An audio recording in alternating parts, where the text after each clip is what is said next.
You needed a job. They sell the search, not the solution, for $5.4 billion a year. Mapping the litigation landscape of online hiring, one company at a time. Hi, my name is Sarah Trumbull. I'm the founder and CEO of the Job Applicant Perspective, the first anonymous user reviews for job ads across the U.S. This level of go-to-market awareness for the future of HR tech as I see it. But yeah, this is a long one, so I'm just going to get started. This is the fifth installment in a series that examines the online hiring industry company by company using their own public record as the source material and basic market structure as the baseline. Indeed is next, and Indeed is different. Taleo, Workday, and SuccessFactors were ATS companies, invisible infrastructure facing one direction inside the employer's process. ZipRecruiter presented itself as the marketplace itself, the place where two sides of a labor market were supposed to meet in the open. That position carried an obligation, and it left receipts. Indeed is something else again. Indeed is the infrastructure beneath the infrastructure. The place most people start, the world's largest job search engine, owned by Recruit Holdings Company Limited, a Japanese corporation with $3.4 trillion in annual revenue, filing under the Tokyo Stock Exchange disclosure standard since 2014. Indeed's own mission statement is to, and I quote, to help people get jobs, end quote. It appears in every annual filing. It is also the most precisely falsifiable claim in the series. Excuse me. We are going to measure it. The receipts were always public. We're going to read them out loud. Caveats. The same two caveats from every installment apply here. First, I am not a lawyer. I'm a structural systems theorist working from first principles of economics and publicly available data. The goal is not to make legal claims. It's to make the system visible. Cool. Second, this is an evolving body of work. The analysis sharpens with time and method. This is not a weakness of time and evidence. This is not a weakness of the method. It is the method. I like science. I want my method. I want, my analysis to be updated with new information. I do the best with the information in front of me, and then when I get better information, I do better. I feel like that's a good scientific process, and I think we should keep doing that. I like math. It's good. One additional caveat specific to Indeed. Recruit Holdings files under Japanese disclosure standards on the Tokyo Stock Exchange, not under the SEC penalty of perjury standards. The financial statements are audited by Ernst & Young Shinihon LLC. Apologize to the Japanese people. I do not speak your language. I'm sure I'm butchering the names. Apologies. Under IFRS and carry substantive weight. But the regulatory context differs from ZipRecruiter and from the ATS companies. So where that distinction matters, I will say so. The series thus far, if you have not read the framing piece, it lives there. Selling known failure modes as innovation in online hire.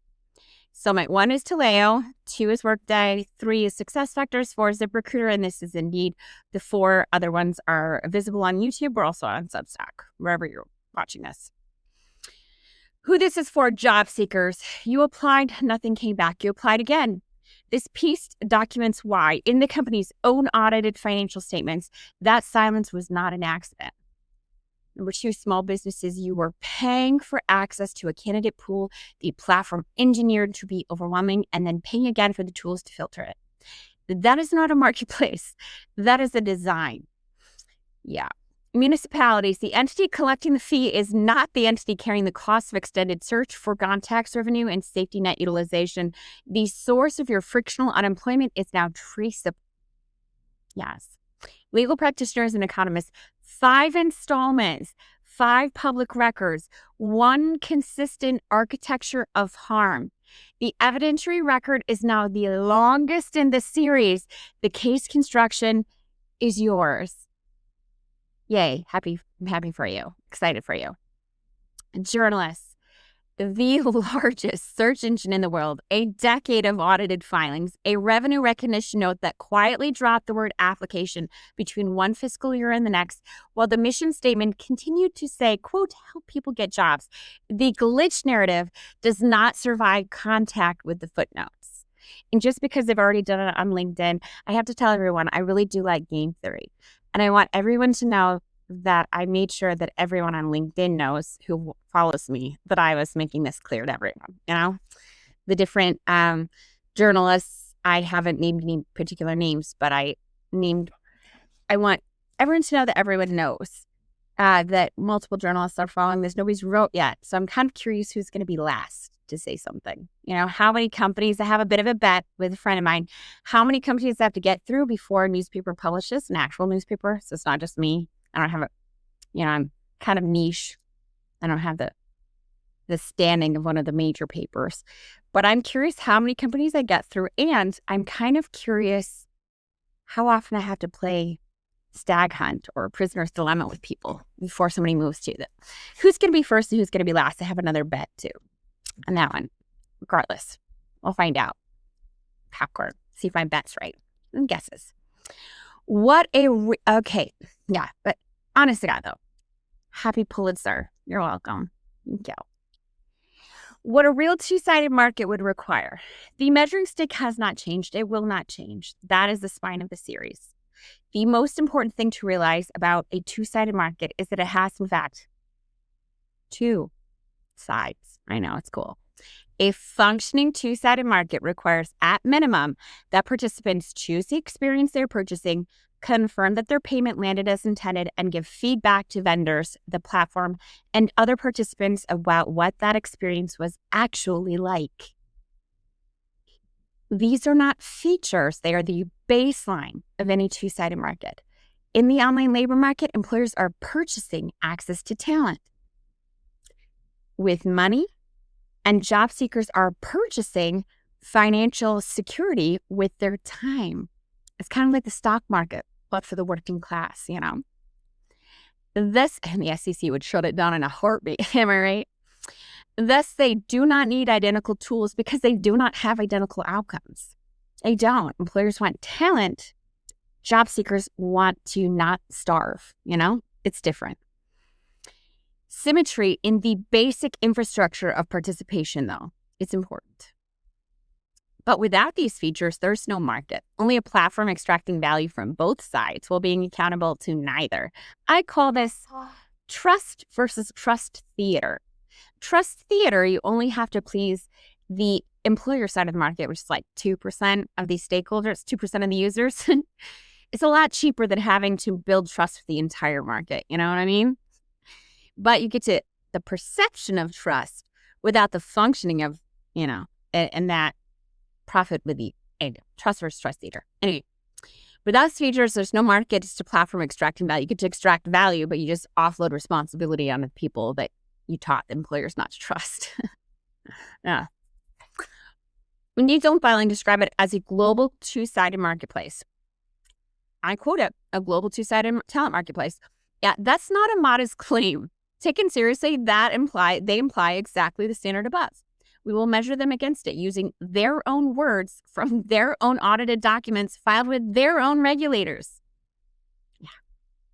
What Indeed marketed? Indeed was founded in 2004. Recruit Holdings acquired it in 2012. It's been the world's largest job search engine by most measures for over a decade. This matters because the story of Indeed is not the story of a startup that moved fast and broke things. It's the story of a mature platform owned by one of the largest human resources corporations on earth, making documented architectural choices over 10 years of audited financial statements. The receipts do not begin at an IPO. They begin in 2014, the year Recruit Holdings listed on the Tokyo Stock Exchange, and they run forward through 4 consecutive Yukushoken Hokuku shows. Apologies, Japanese people. This is Japan's equivalent of an annual report. Audited by Ernst & Young, Shinihon LLC, filed under IFRS and publicly available. Recruit Holdings' consolidated revenue for the fiscal year ended March 31st, 2024 was 3.41 trillion yen. Indeed is the largest single business. Here's what that business told its investors it was. The fiscal year 2023, Yukushoken states, HR Technology SBU operates a global two-sided marketplace that includes the world's leading matching and hiring platforms, Indeed and Glassdoor, end quote. starting quote was HR technology. The fiscal year 2024 filing goes further, quote, Indeed created the job aggregation and search model and is now transforming into a global two-sided talent marketplace where job seekers find jobs and employers find great talent, end quote. The mission statement, consistent across every filing in the series, quote, Indeed's mission is to help people get jobs, end quote. Two-sided talent marketplace, help people get jobs. Their words. These are not marketing slogans in the colloquial sense. They are representations made to investors in audited annual reports with a national regulator. They describe what the platform is, what it does, and who it serves. They carry the weight of the disclosure regime under which they were filed. We are going to take them seriously. We are going to apply the same measuring stick used in every prior installment. Does the architecture of what was built match the architecture of what was claimed? And we're going to use Indeed's own documents to answer the question. The answer is in the footnotes. Failure modes 1 through 3. The stripping of consumer agency from protected consumer to unpaid revenue generator. The, quote, help people get jobs framing Indeed uses implies a set of baseline obligations that a functioning labor market would take as a given. Yeah. Number 1, visibility. The right to know what you're looking at before you act. Yeah. Number 2, evaluation. The right to record and publish what you experienced after you act. Number 3, recourse. The right to fix the situation when something goes wrong. All things the newspaper had. So, Indeed systematically declined to build infrastructure for any of the 3. This was not a neutral design choice. It was an economic one. In a survival market, where exit is not an option for someone who needs to pay rent, a participant who cannot see, evaluate, or seek recourse does not stop participating. They do the only thing left. They access another listing. They generate another revenue recognition event. Honest to God, the labor market is functionally a public utility, except it's even more important than the other public utilities because it controls access to all the other public utilities. So when it profits from friction, like I'm going to demonstrate, like it has in all the others, what it's profiting from is delaying Americans' access to food, clothing, shelter, and healthcare in a market they can't opt out of for profit. Yeah, it's inefficiency. Like, inefficiency in this market is not neutral. It's not like a detached thing. It's children not eating. So, for profit. I don't respect it. Okay, confused participants who are structurally denied an exit are no longer users in any meaningful sense. They are the recurring input that makes the transaction possible. Indeed didn't just fail to protect the consumer, it recognized filing by filing that the consumer's lack of protection was the architecture's most profitable feature.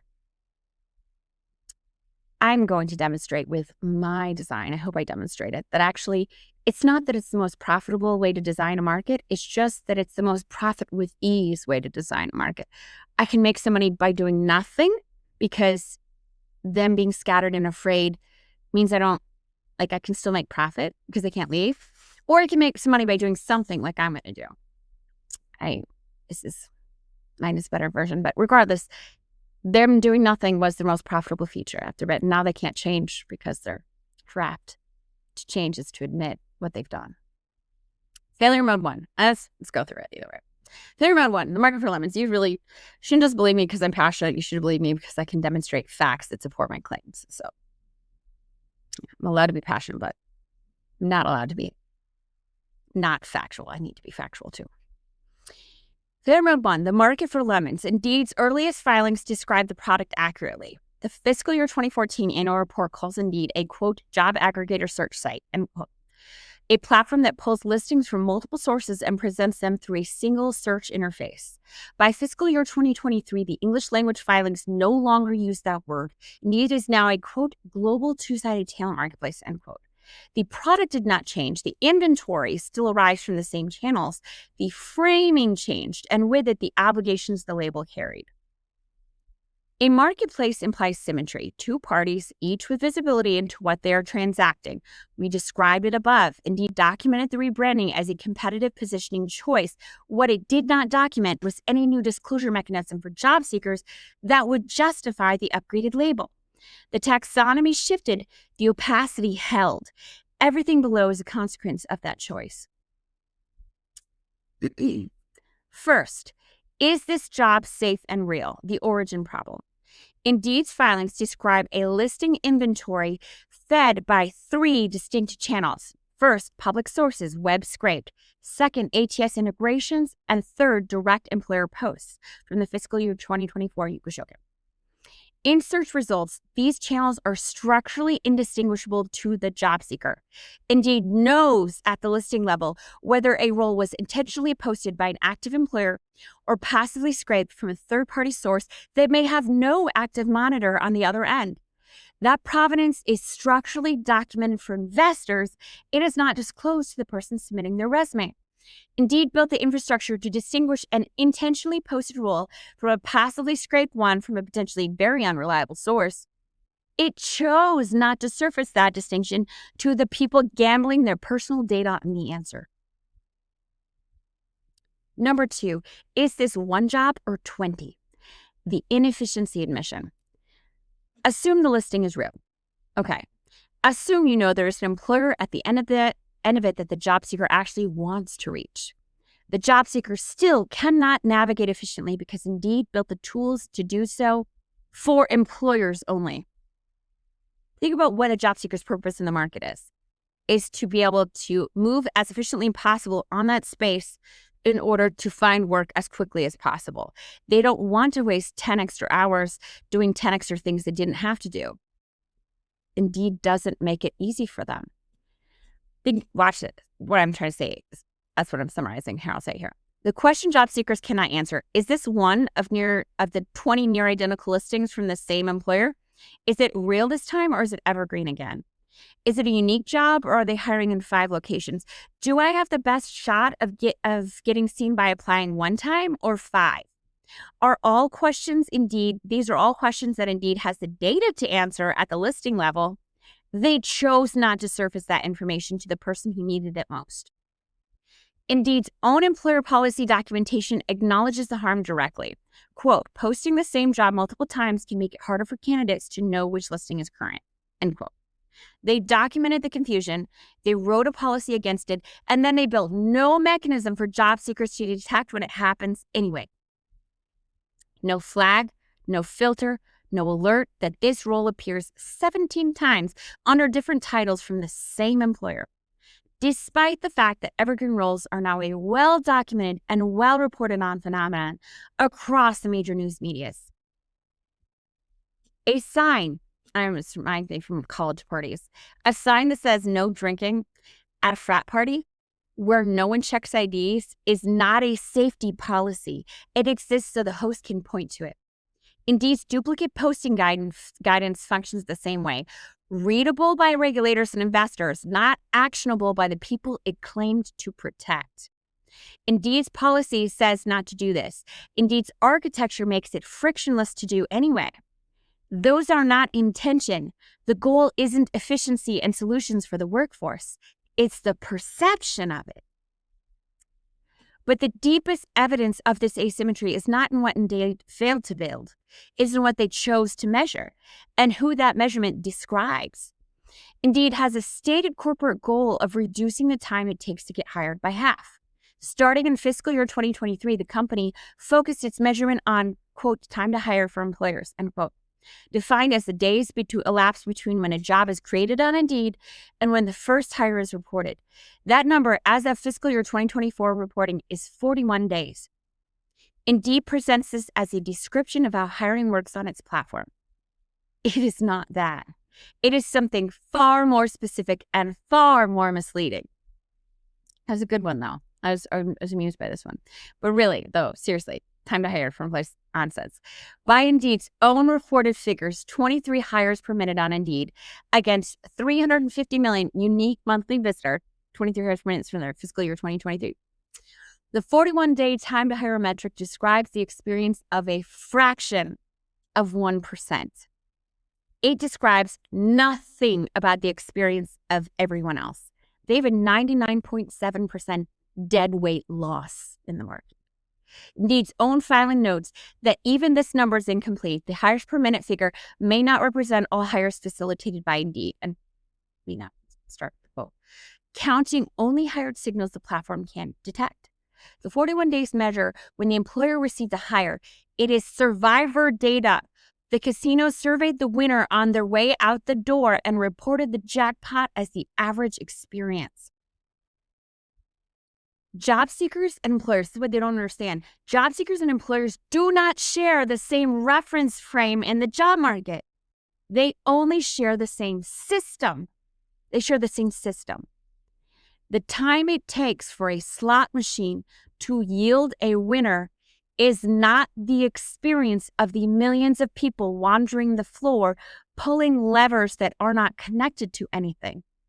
Indeed carefully chose to report the payout velocity as evidence of platform health, while the people feeding the machines were left with a search bar and a chance to roll the dice again. Number 3, is there an ATS behind this listing, the hidden destination? Assume the listing is real. Assume you know you only need to apply once, not 20 times. You still don't know where your application lands next. You cannot make an informed choice to avoid employers using ATS systems you don't like or choose the ATS systems that you do.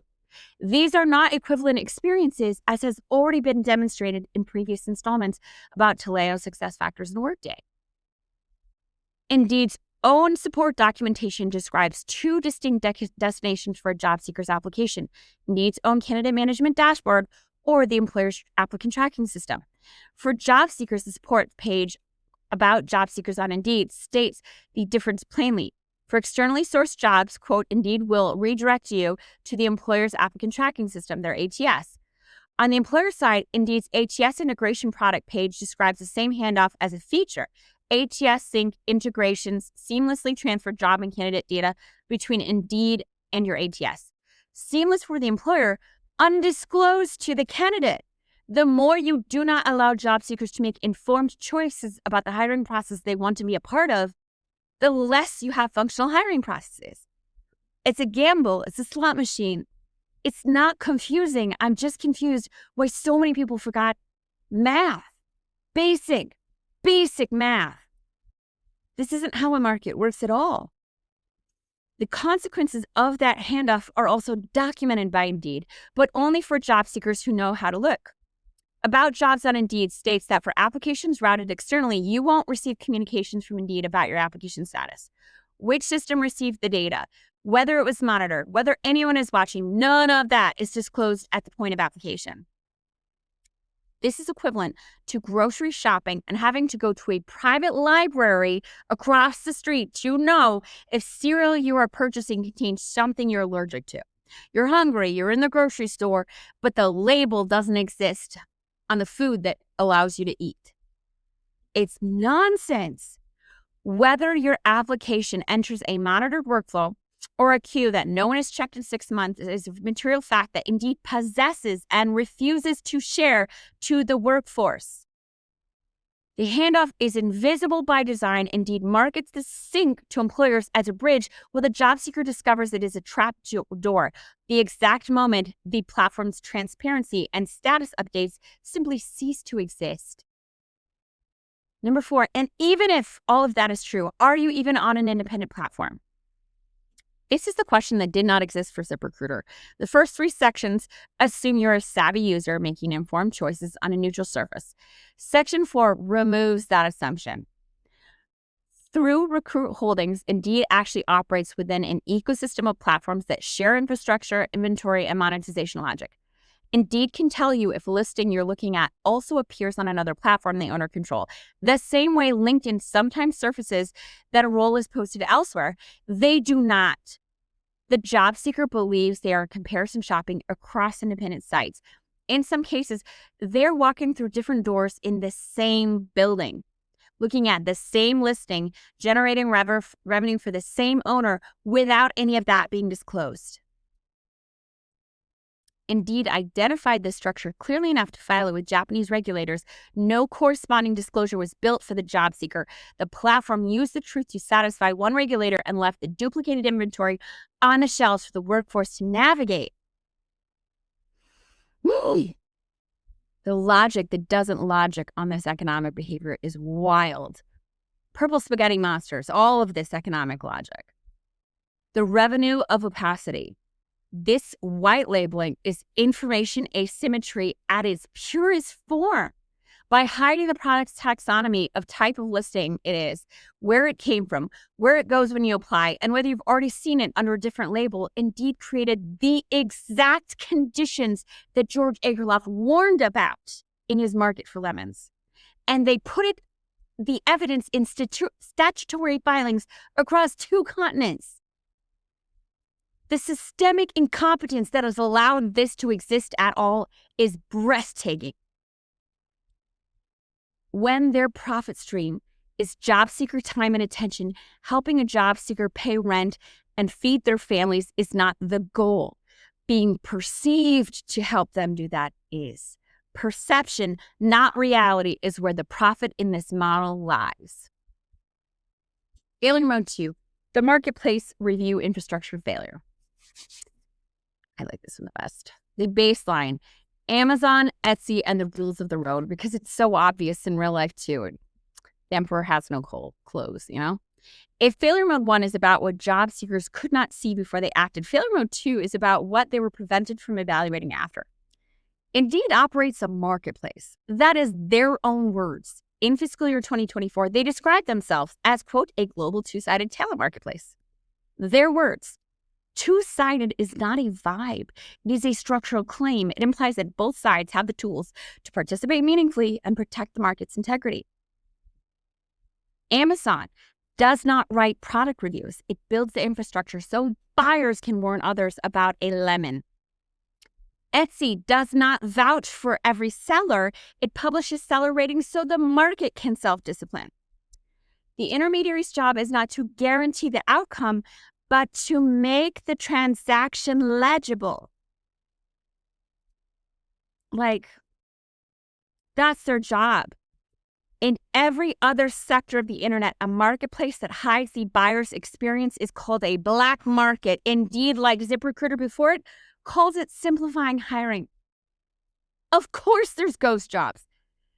Of course there is, because there was never a moment where the workforce could warn each other about not purchasing this job ad, not spending time here.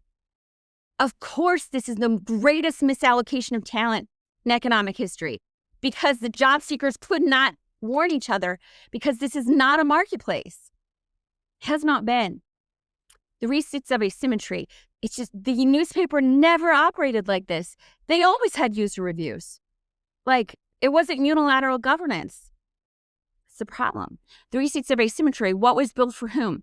What was built for employers is documented in vivid detail. The fiscal year 2024 Yukshoken describes a suite of tools allowing employers to post and advertise jobs, access candidate profiles, and build their employment brand across both platforms. But the filing understates what that access actually means. Indeed's candidate management dashboard gives employers one organized place to track every applicant, update their status, filter based on qualifications, and share notes with the hiring team. Screener questions let employers define deal-breaker qualifications that automatically deprioritize and reject applicants who don't meet their criteria. Indeed Smart Sourcing launched in 2024 added AI-powered candidate suggestions, resume search, and automated messaging. The result is a full evaluation stack. Employers can score candidates, flag them, annotate them, pass judgment on them, and share that judgment with colleagues, all within the platform, all without the candidate knowing. The result, the employers were handed a high-resolution telescope to find, evaluate, and communicate with candidates on their terms. The filings describe what was built for the job seeker in exchange. For job seekers, the frozen side, the fiscal year 2024 Yukushoken describes job search and recommendations, profile creation, and resume posting, career advice, and scheduling tools. These are intake mechanisms. They are the infrastructure for getting information into the platform, not for getting information back out. view mission. Across the filings, there is no mechanism for job seekers to rate employers' hiring process. There is no score for application responsiveness. There is no flag for employers who conduct 3 rounds of interviews and then go silent. There is no way to warn the next person. Etsy doesn't just tell you your package was delivered. It lets you tell the world if the box was empty. Of course there's ghost job. It's just funny cat videos. But, for people's ability to eat. And they can't opt out. Just breathtaking economic incompetence everywhere in this whole thing. Social incompetence. Like, the level of the banality of the cruelty here. Banality of this stochastic cruelty is just, I know I read something about the banality of evil. It's just, it's not malice. It's entitlement to indifference almost. It's breathtaking how foolish and absurd this is and harmful.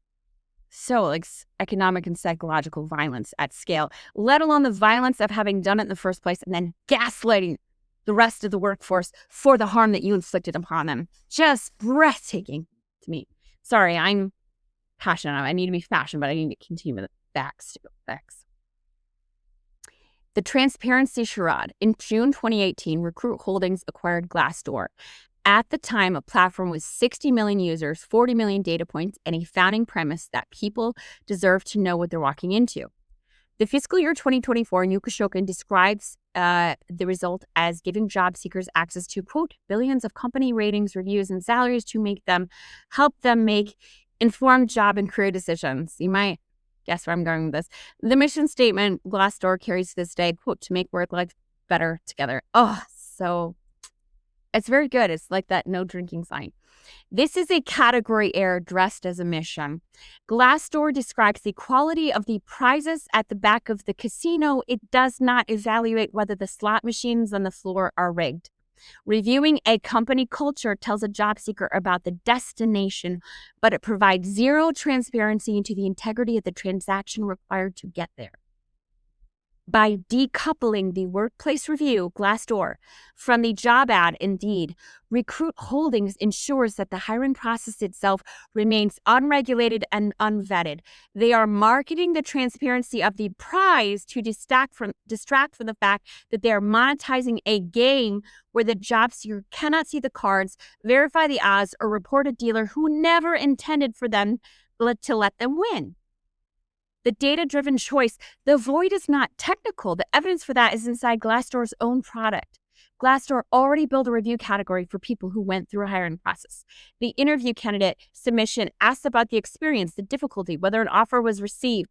Glassdoor got close enough to the hiring process to build a feature around it and stopped asking the questions that would create accountability.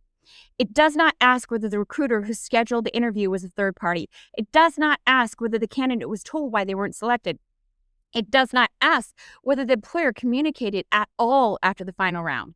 That is not a gap in the feature. That is a decision made inside an existing feature. They had the data architecture. They had the R&D budget, 168.3 billion yen on research and development in 2024 to instrument the employer experience. You do not instrument the places with ease. You instrument the pain points in a production line. This is bananas to me. Like, the logic doesn't logic at all. I'm not purple spaghetti monsters left and right over here. Except for millions of people's ability to eat over decades. They built the edge of accountability and stopped. To the edge of accountability and stopped every time. The boundary is not technical. The boundary is architectural. Look at where also, by the way, system series wise, it's actually quite fascinating. Like, what it reveals about the thinking systems involved here. Look at what Glassdoor's review system actually covers. It's so clever. It's so clever. Job seekers evaluate employers. Employers post questions for job seekers to answer. The named company on the posting is the subject of every accountability surface on the platform. The intermediaries are nowhere to be seen. I see you. I see you, talent industry. You're so clever. The staffing agency that submitted a resume without disclosing the employer's name. The third-party recruiter whose urgency disappeared after the resume was collected.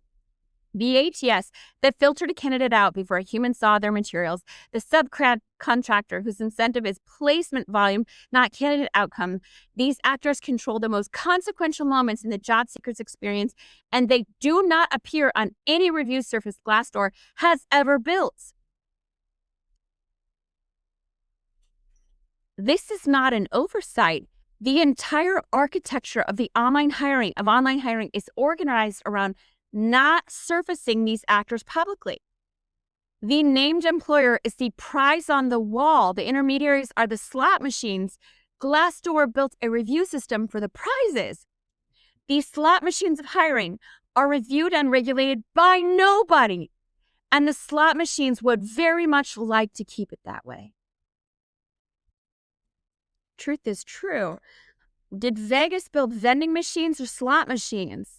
What would Vegas's slot machines look like if they were unregulated and they had a captive group of users?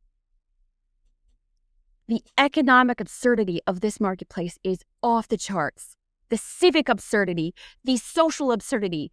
Do you want to break a country? This is a way, this is a way.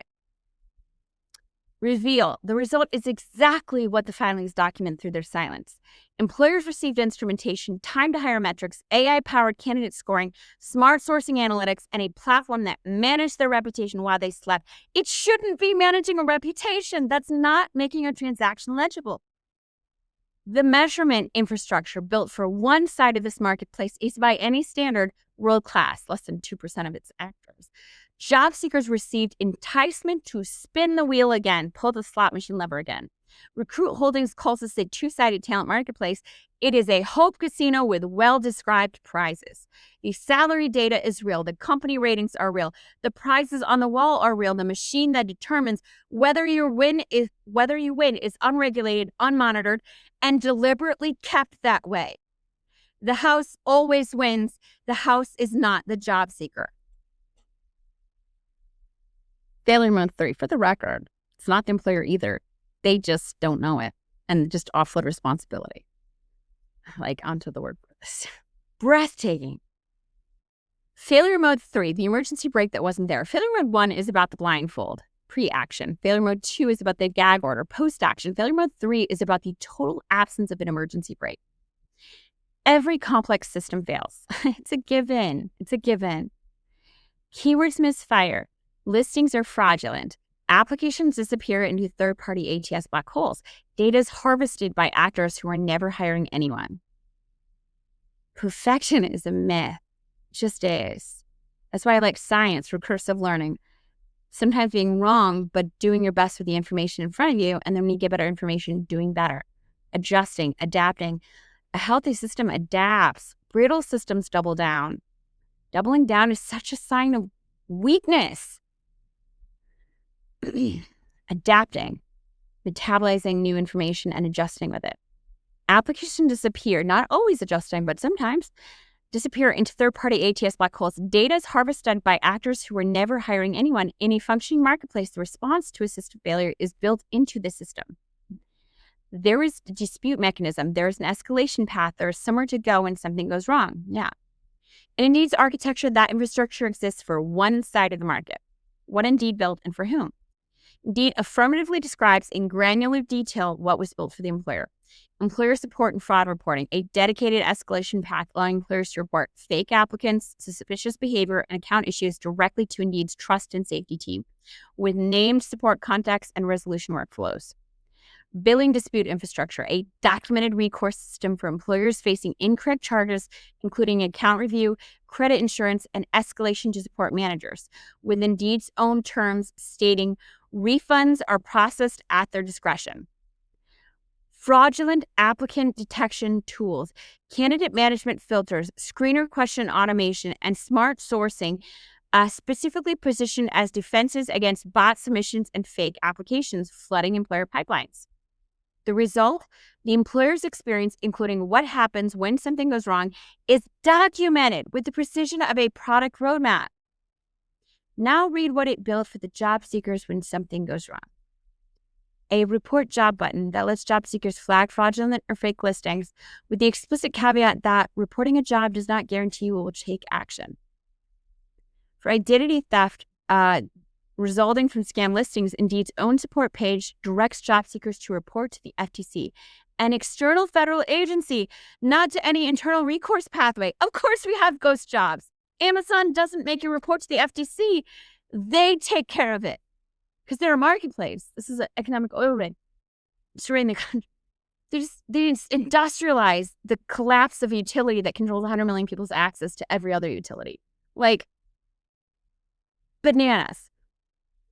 Indeed, security page acknowledges that no method of transition over the internet is 100% secure and it cannot guarantee the security of user information with no named escalation path for job seekers whose data has been harvested. That is not an absence, it's a contrast. The risk factors confirm the architecture. Recruit Holdings disclosed 23 categories of material risk to its investors in fiscal year 2023 report. They manage the risk that clients might spend less. They manage the risk that advertising solutions might fail. Not one of the 23 categories names this, quote, job seekers on our platform are being harmed by fraudulent listings and we have not built infrastructure to protect them, unquote. No one mentions that. Recruit Holdings decided across 3 consecutive fiscal years that job seeker harm was not material enough to name. The employer's commercial relationship is named managed risk. The job seeker experience of fraud is a non-entity. The decision itself is a document. When fraudulent employer harvested a job seeker's social security number via Indeed, the company told WKMG News 6, quote, Indeed removes tens of millions of job listings each month that do not meet our quality guidelines, end quote. Read that figure again. Tens of millions a month. That is a public admission of a platform scale crisis. The omission, the figure appears nowhere in fiscal year 2022, 2023, or 2024 listings. The tens of millions admission is not a recent disclosure. It's a standing press statement Indeed has deployed to journalists at least since 2023. The same boilerplate language appears verbatim in coverage from Fox 5 DC, CBS News Chicago, WKMG News 6, and AARP across a multi-year period.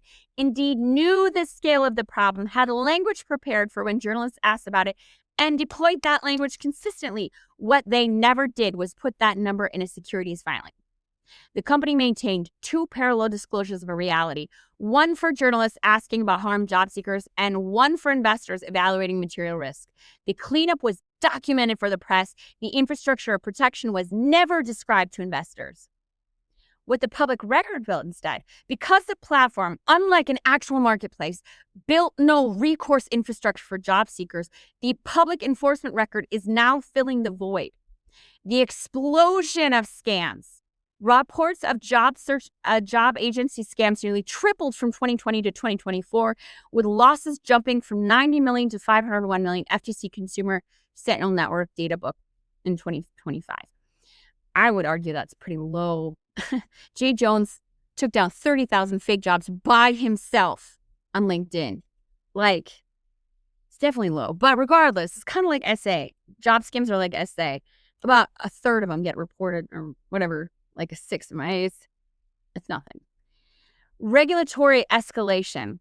In February 2025, the FTC formed a joint labor task force with a specific mandate to target deceptive job advertising. Legislative responses, Ontario, Kentucky, and California are already moving to enact ghost job legislation. I shouldn't say the thing I say. I don't know for sure. I just know that the reports say that it's like, I just get frustrated with how disconnected people in authority are, like positions of authority are from reality. It's, for me, hierarchy is not skill, it's insulation, you know?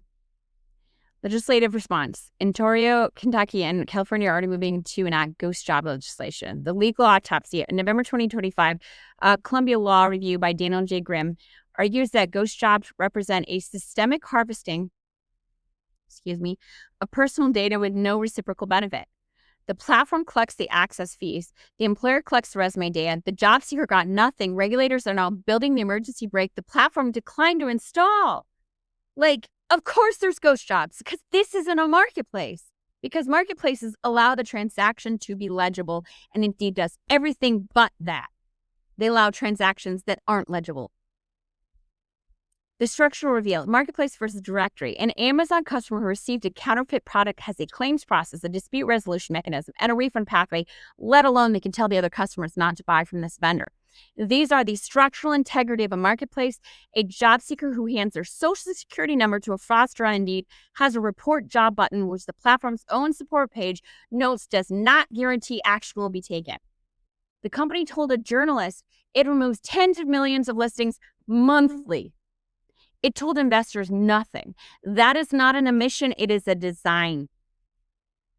Failure mode 1 through 3, from unprotected consumer to unpaid revenue generator.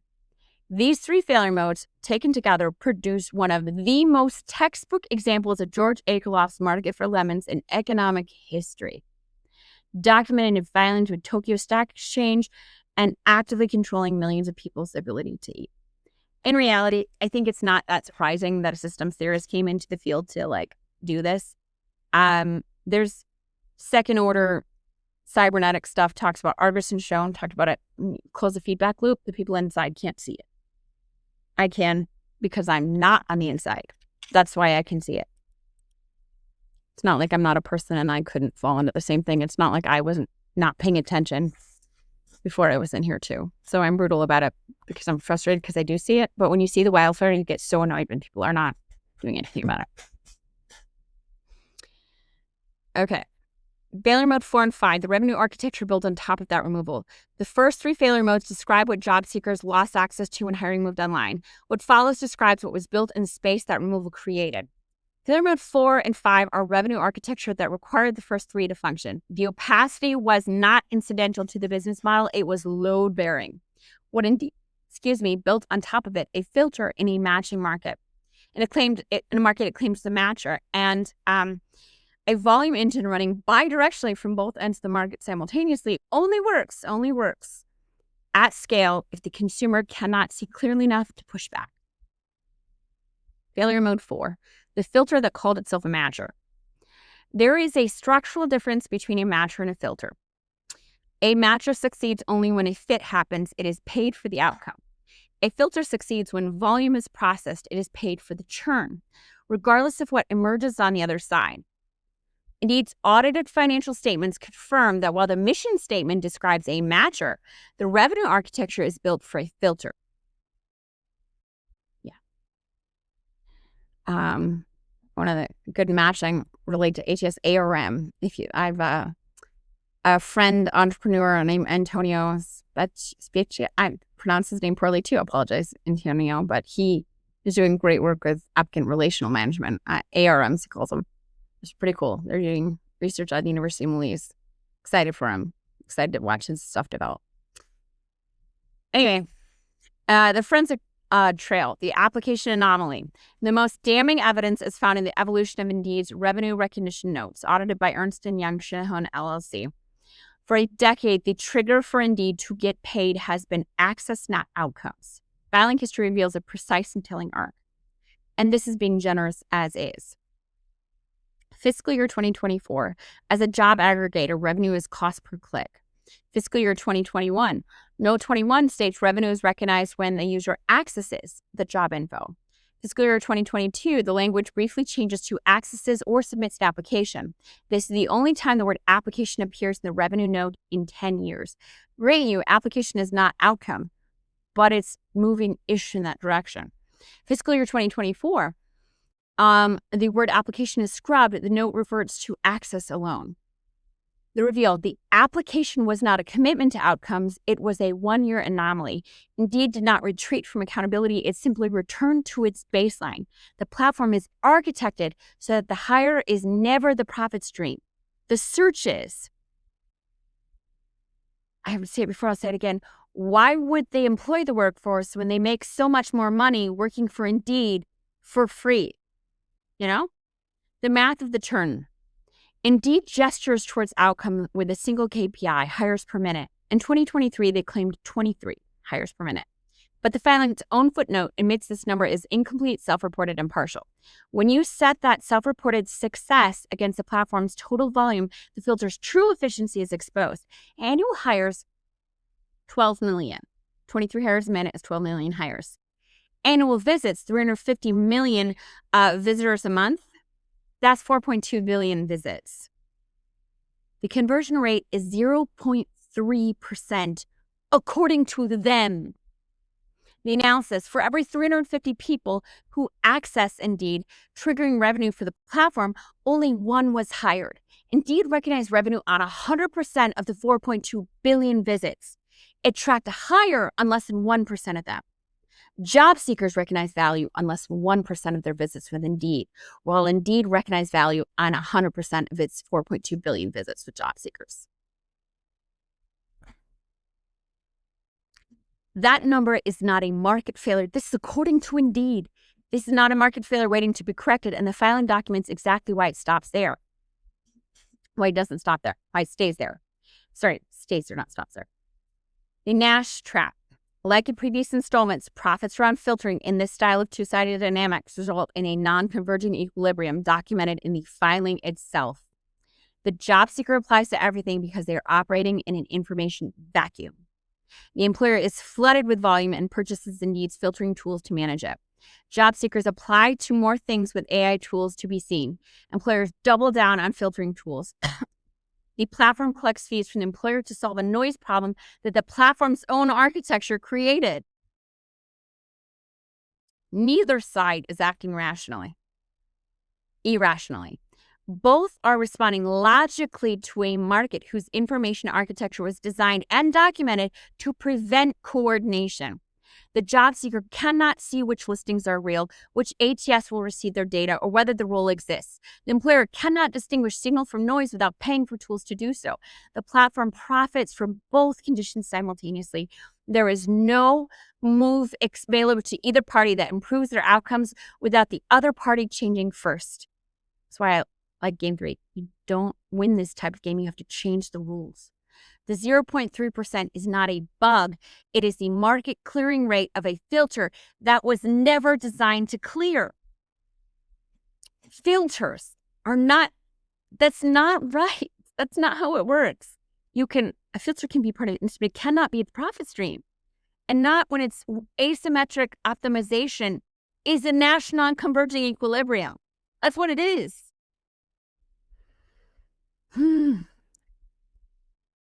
Inefficiency, exclusion. It's not selling efficiency, it's selling exclusivity. It's just inefficiency rebranded. Top 5% is inefficiency rebranded, and everybody knows it. You cannot claim to have bought access to efficient talent products when you didn't instrument the line. You cannot claim to have bought access to efficient talent processes when you're talking about top 5%. Both of those are demonstrations mathematically that not once have employers or economists or public policy people been encouraging an efficient talent hiring process. AKA, they've been actively encouraging the impoverishment of the U.S. workforce.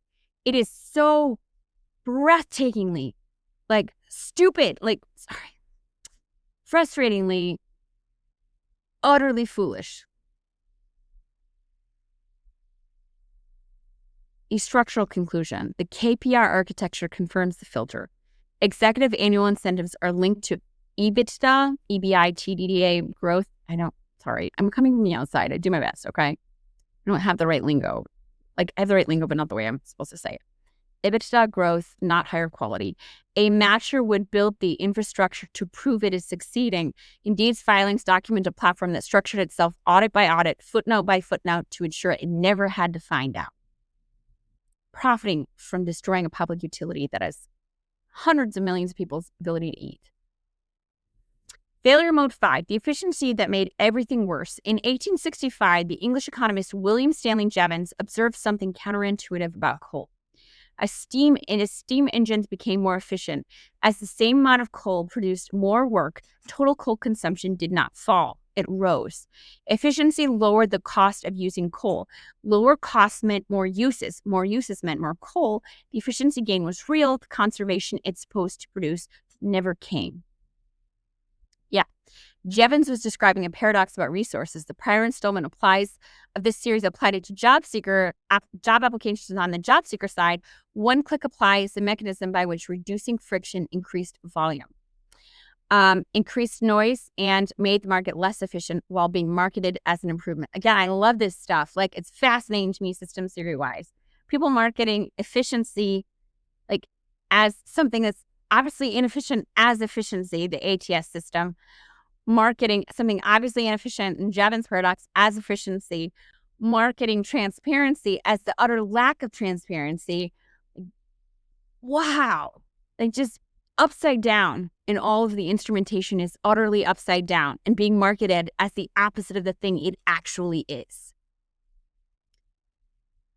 So yeah, you saw this with coal, then we saw this with oil, we saw it with like electricity, we saw it with internet, all of this stuff. Indeed added another layer to it. I've written about a double stakeholder Jevons paradox squared. I call it the Mica paradox. I get to actually describe it here because I found their filings, and now I get to describe my phenomenon. It's very fun for me. The first move, devaluing the application. By collapsing the cost of applying to near zero, one-click apply, Indeed devalued the application itself. The resulting explosion in volume wasn't efficiency, it was noise. This forced employers to build thicker walls, ATS filters, and screening hurdles, making the frictionless experience a lie for the job seeker.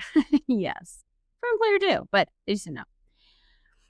The second move, automating the outreach. Through matched candidates and smart sourcing, Indeed automated in the other direction. By fiscal year 2023 and 2024, reports document the architecture. Employers no longer wait for job seekers to act. They push listings to candidates algorithmically. Now the employer's inbox is flooded by the job seeker's one click, and the job seeker's inbox is flooded by the employer's automated pings.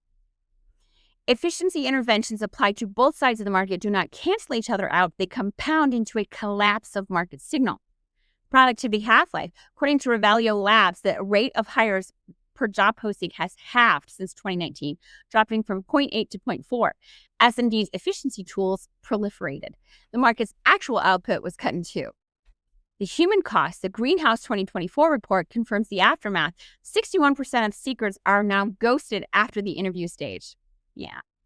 The platform has built a system where the payout is the click, not the hire. The data confirms that while the house is getting paid more often, the players are winning half as much. Having built the flood, Indeed sells the bucket. The result, the Mica paradox, I documented this Jevons paradox squared on either end of the market in a previous Substack. When you increase efficiency on both sides without increasing signal, the market doesn't resolve, it compounds. Yeah, I'm going to wait for a statistician to, like, the way that the Nash and two sides of Jevons interact, and whether you call an ATS a Jevons or a Nash is also, like, I really want to talk longer with someone about that, because I really, on one level, it's perceived as a Nash, which it is kind of, but it's also kind of a Jevons because it doesn't create efficiency, it just increases employers' tolerance for engagement, you know? So anyway, it's interesting to me. I like the academics of it too. It's fun for me, the academics. I get passionate about the stuff, but also just the system of it is fascinating. What a dragon. Beautiful dragon. It's horrible, but it's so interesting too. I feel like Sherlock Holmes was like, what a great murder. Like, in reality, you shouldn't be liking murders, like, obviously. But, like, also, what a magnificent puzzle. Like, seriously. This is a chef's kiss of a puzzle. But yeah, so the math. Set that against 350 million unique monthly visitors. So when you increase efficiency on both sides without increasing signal, the market does not resolve, it compounds. Set that against 350 million unique monthly visitors. Fiscal year 2023, 23 hires per minute. Indeed is presiding over a system where 99.7% of the activity is friction. By their own admission, the payout, Indeed earns revenue on 99.7% of the interactions it has with job seekers. They earn value, job seekers earn value on 0.29% of the experiences they have with Indeed. The structural reveal. Having built the flood, Indeed sells the bucket. Yeah, Indeed's 3-tier revenue model. And this I like because I can finally confirm via the filings what the daycare down the street told me when I was doing some market research about this. I wrote about this in a previous Substack several months ago. The flood. Platform and creates mass volume through frictionless tools, filtering Nash, one-click apply for job seekers at Jevons, pushing applications from employers, another Jevons, and then also all the information asymmetry they create, which freaks job seekers out. And so, of course, they're in a fight, flight, or freeze. And so they just click on things, because what else would you do if you want to eat, It's not just like that's your access to identity. I call this an identity market, but like Americans, what do we say? The first thing we say, so what do you do? What are you going to answer? You don't have an identity until you have employment in this country. I mean, you do for real, but like there's sort of a running storyline on there, and Indeed is restricting access to it for profit while also restricting access to people's abilities. It's not ethical at all. The platform then sells sponsored and premium, the bucket. They sell sponsored and premium placement to employers who are desperate to be seen above the flood. Indeed created.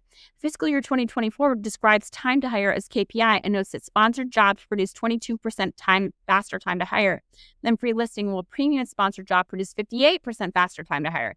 The platform engineers volume through its free and standard products, and then sells premium placement to employers who need to be seen above the volume the platform itself created. This disproportionately impacts small businesses, which is why I include them in all of these things, like the daycare down the street that cannot raise rates, but they have immediate turnovers because they have $12 an hour jobs. And if they can't find someone, they're going to have to go under because they have to close a classroom, drop a bunch of kids, and they're playing it close to the bone. But these big name companies are seen with these free listings. It's upside down. Indeed does not sell hires. They sell relief from the platform. The employer pays to post. The employer pays for the flood. The employer pays a premium to shout about the flood. The job seekers that feel for every spin of the machine is the only one who pays in the one currency the platform does not track: time. And then, having built the flood, Indeed sells the bucket. I include municipalities and small businesses for a reason, because of places like the daycare down the street. They're like trying to tank small businesses in the U.S. Telling the distributed costs. The numbers below are not a verdict. They are a roadmap. All of my numbers are not a verdict. They're a roadmap. I expect statisticians. I'm structural systems theories. I expect statisticians and mathematicians and economists with better grounding in this to improve my math. I can see the pattern of the system and map out the structure of the system. I want them to. The numbers below are not a verdict. They're a roadmap. Indicators of magnitude derived from Indeed's own filings where noted and from external sources where required. The methodology is the same used in prior installments. Where the math requires assumptions from beyond the filing, those assumptions are named. Falsifiable data. Number 1, job seekers, the ghost hour tax. Start with what the platform's own architecture predicts about the behavior. Buying a job application is not like buying a product like tennis shoes. The marginal cost to the job seeker is 0. No money changes hands. The upside is transformative, employment, income stability, and the platform is designed through one-click apply and algorithmic recommendations to make the next application feel like the one that works. That is the structure of a lottery ticket, of a slot machine. Everyone's in a trauma bond with this marketplace. You just don't know it. It's algorithmic ratio reinforcement, to my mind. Yes, that is the structure of a lottery ticket. And the behavioral economics of a zero-cost, high-upside lottery predict one thing: maximum participation, not minimum. That matters for the range. Indeed's fiscal year 2024 reports 350 million unique monthly visitors, 4.2 billion annual visits. We apply conservative 2-hour search cycle per application, finding lists and reading it, tailoring your resume, completing the application, and waiting for a response that does not come. Yes, I know Workday added a 3-hour, but for Indeed and ZipRecruiter, I'm doing a 2-hour, partly because of the one-click apply. Yeah, there's one-click apply, so the cycle is somewhat lowered some, but there's more of the cycle, so I made the best guess I could, okay? This, again, economists can improve it, right? We're starting somewhere. Okay, we applied the BLS May 2024 median hourly wage of $23.80 as the opportunity cost floor. These are stated assumptions, not filed figures. and the same methodology used in prior installments. The range is constructed honestly, the low end, assuming only 10% of visitors submitted an application, which one-click apply does not suggest that would be true. I would suggest that they would actually submit more applications than visitors, but still. A conservative floor that discounts the lottery ticket incentive structure, the annual uncompensated labor extracted from the job seekers is approximately $20 billion annually. The high end, the lottery ticket logic predicts full participation, if not more. Because you can click 20 times, right? And then you're just going to keep checking your email and checking your phone and checking your thing, not doing work in your house and not hanging out with your family, not being comfortable or steady or at peace. And CPTSD in 100% of the workforce, in my opinion. But still. The lottery ticket logic predicts full participation. One-click apply compresses the friction that would otherwise limit volume. Assuming the full visitor base submitted one application, the annual extraction reaches approximately $200 billion a year globally. Applying the Chodorov-Reich and Karabunis opportunity cost multiplier, again, apologies for the bad pronunciation, published in the Journal of Political Economy, co-produced with the Federal Reserve Bank of Minneapolis, which accounts for foregone home production, foregone benefit eligibility, and foregone consumption value, non-working time. I'm saying it also, foregone working for the local small business down the street over the summer if you're like a college student. The range expands. The conservative end is $29 billion. The high end is $294 billion a year. We do not pick a number. The range is the argument. The platform was never built to find out where inside that truth sits. What we can say is this: the number is not static. The Nash non-converging equilibrium documented in this installment is self-reinforcing. Job seekers apply to more because the signal is degraded. Degraded signal produces more volume degrades signal further. The architecture does not correct towards efficiency. It compounds away from it. Whatever the extraction is today, the equilibrium guarantees it is larger next year. The filing tells you what Indeed collected. It does not tell you what it cost the people who generated the engagement that made the collection possible. The absence of instrumentation is itself part of the cost. In my opinion, I will say it again, this is one of the greatest examples of class warfare in economic history, done utterly in silence. Small business paying for the noise. Small businesses are the secondary victims of a volume architecture they did not design, did not choose, and cannot opt out of. They are the unautomated players in an algorithmic arms race. I don't know if you would call this just the Red Queen race, or you would, yeah. Anyway. The volume trap, manual labor in a digital flood. Indeed's frictionless one-click apply did not create a more efficient market. It created a manual labor crisis for the small employer. Like I said, they're busy, losing $200 billion a year collectively. The volume trap, did not create a more efficient labor market, created a manual labor crisis for the small employer. Average applications per posting have skyrocketed to 250, while conversion rates to interviews have plummeted to 0.3%, or to 3%, 3% in conversion rate to interviews. The asymmetry, a Fortune 500 company buys the filter, AI screening, smart sourcing. The small businesses use a human. The sorting tax, if a small business owner spends just 5 hours manually sorting through 250 undifferentiated applications for a single open role at the Glassdoor median end of business owners $51 an hour, that is $255 in transferred labor costs per hire. Across millions of hiring events annually on a platform with 3.5 million employer users, the aggregate cost transfer runs into the hundreds of millions. That's assuming only the people who are on Indeed would be affected by that. But that wouldn't have behaviorally trained job seekers to spam people who don't use Indeed. The labor was not caused by small businesses. It was caused by Indeed's matching failure and silently invoiced to the party least equipped to absorb it, like the local daycares. The access cost inversion, Indeed's fiscal year 2024, reveals the price of visibility. Because the platform floods the market with volume, small businesses naturally drop below the fold, like I've been saying. To restore the visibility the platform's architecture removed, they must pay. So those free job postings that actually work, they're for like Amazon and DuPont. All the people who don't need the free listings get the free listings. All the people that do need them, they have to pay. And that keeps the wages low artificially. And the low wages down here make lower wages up here. It's a system. These are systems. These are not disconnected groups of people. The experience of job seekers is the experience of the employed. The disconnection is so artificial. Like, this is an economic system. Sorry, I like systems. I don't like watching this be so like structurally incoherent. Like, what are we talking about? Obviously, there's a connected event. This is a market functionally similar to the right before the child labor laws. Like, of course, the wages are depressed. That's exactly what have always happened in markets like this. Indeed's fiscal year 2024 filing reveals the price of visibility. Oh, wait, sorry. Because the platforms floods the market with volume, some businesses drop below. To restore the visibility, they must pay. Sponsored jobs, 22% faster time to hire. Premium sponsored jobs, 58% faster time to hire. The fact that we all train each other to not talk about it means all that pent-up tension gets built into civic unrest. But nobody talks about it, right? So, the triple transaction. You have to let the pus out. You have to speak about it. You have to heal. You don't heal by covering up a wound.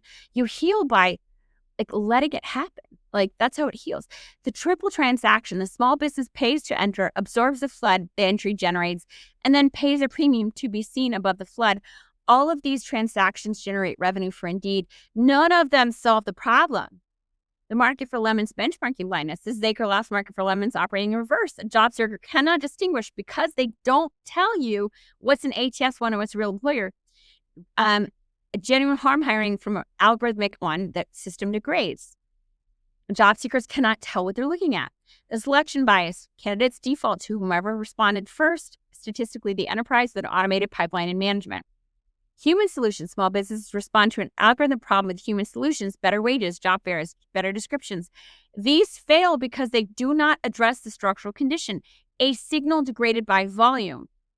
And the invisible filter, they are selected against not because they're worse employers, but because they're invisible as a category. One-click apply doesn't just waste time, it creates a local labor drain. It redistributes local attention into a digital black hole, algorithmic racial reinforcement with an online marketplace.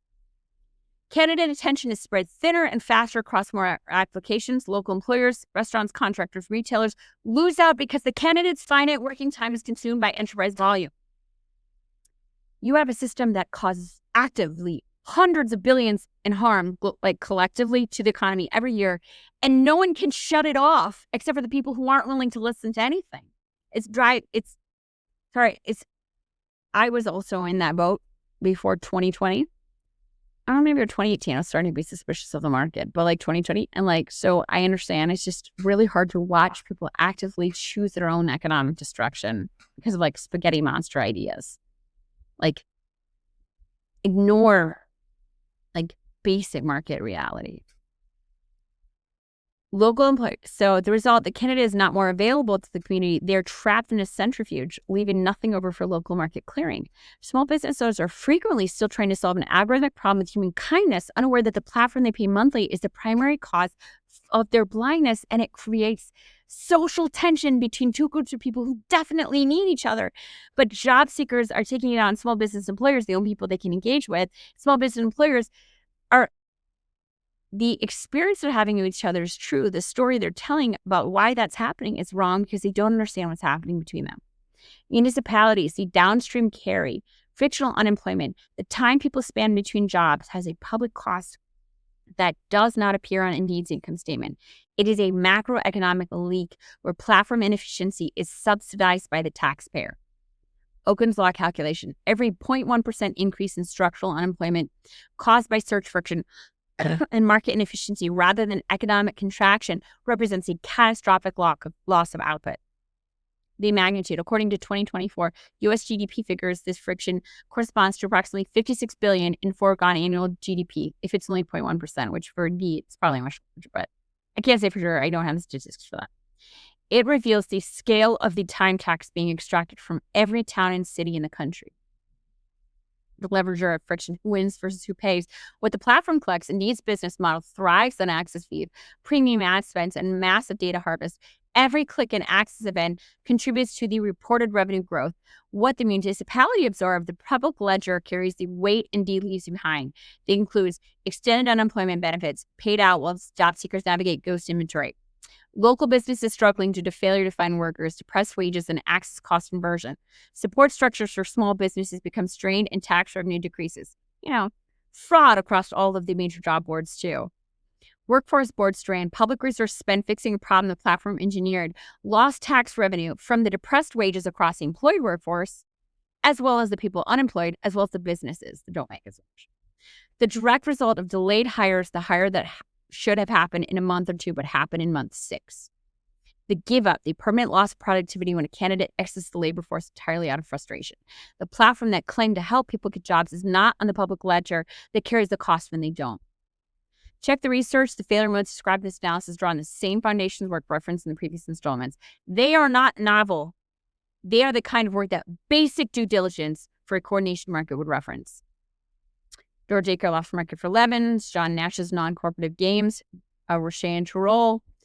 From System Design, Nielsen, ISO, Human-Centered Design for Interactive Systems, ACM Code of Ethics and Professional Conduct, Gabriel Chaudhary and Lucas Carbabanis, U.S. Equal Employment Opportunity Commission. Primary source is or Recruit Holdings of their website has a bunch of their stuff on it. And then Columbia Law and whatnot stuff as well. A note on TJAP. The Job Applicant Perspective is the company producing this series. 5 installments in, this pattern is complete enough to name the core of the requirement. The labor market did not need a better algorithm or a friendlier interface. It required a surface on which job seekers could speak and a system designed to listen. Every company in this series declined to build it. Taleo gave candidates no signal.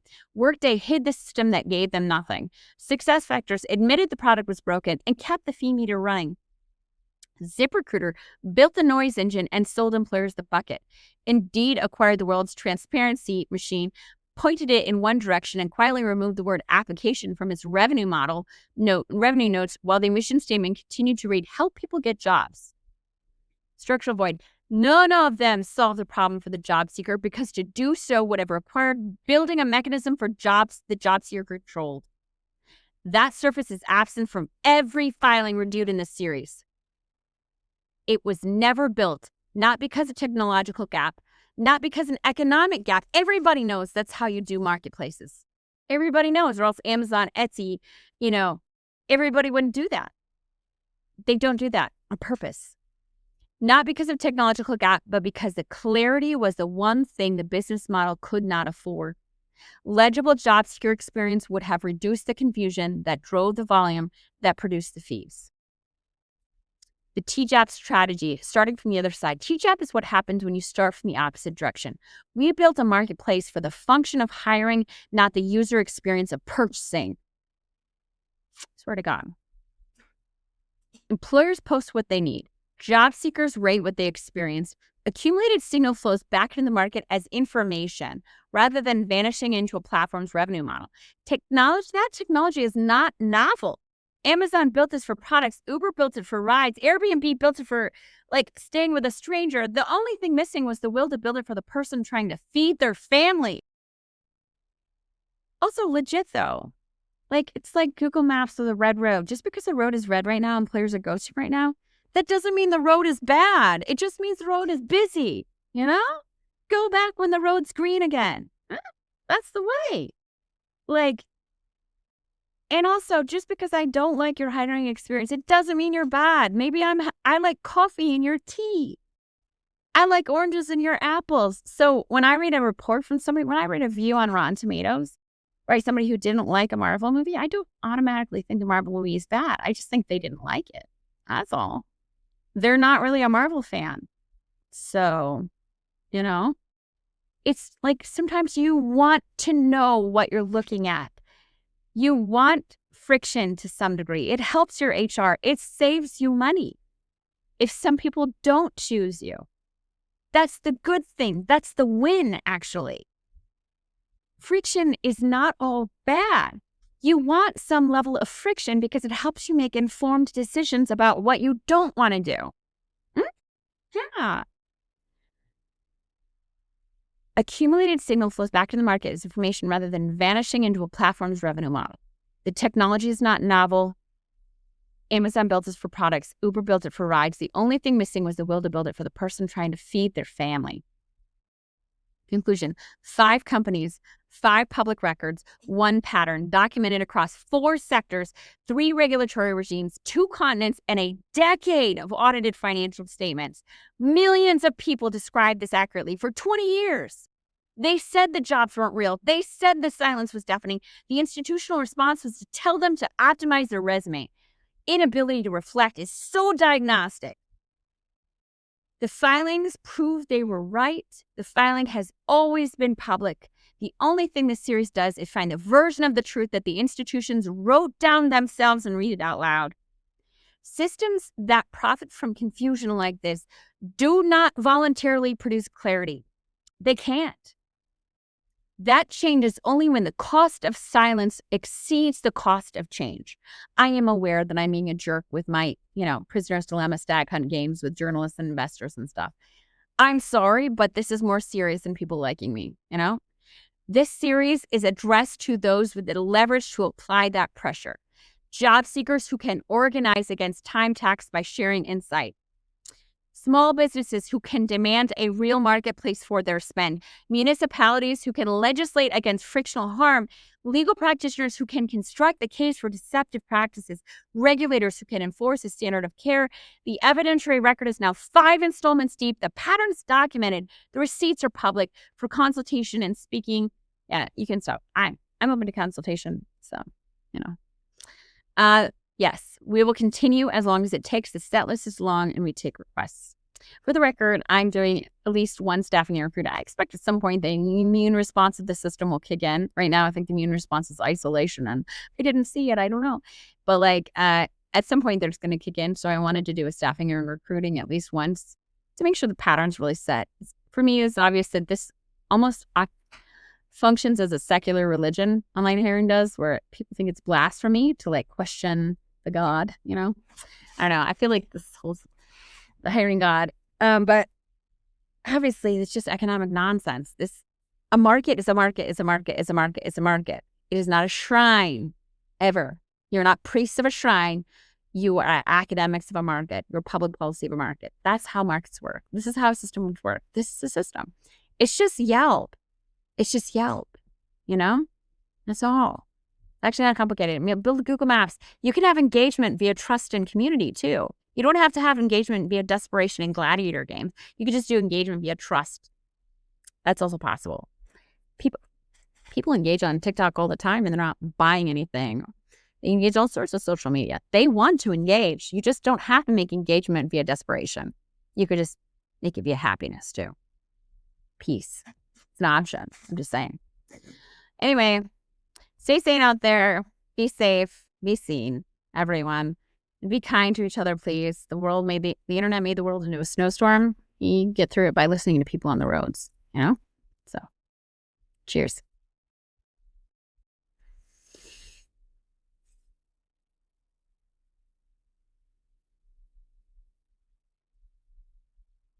Oh, shit.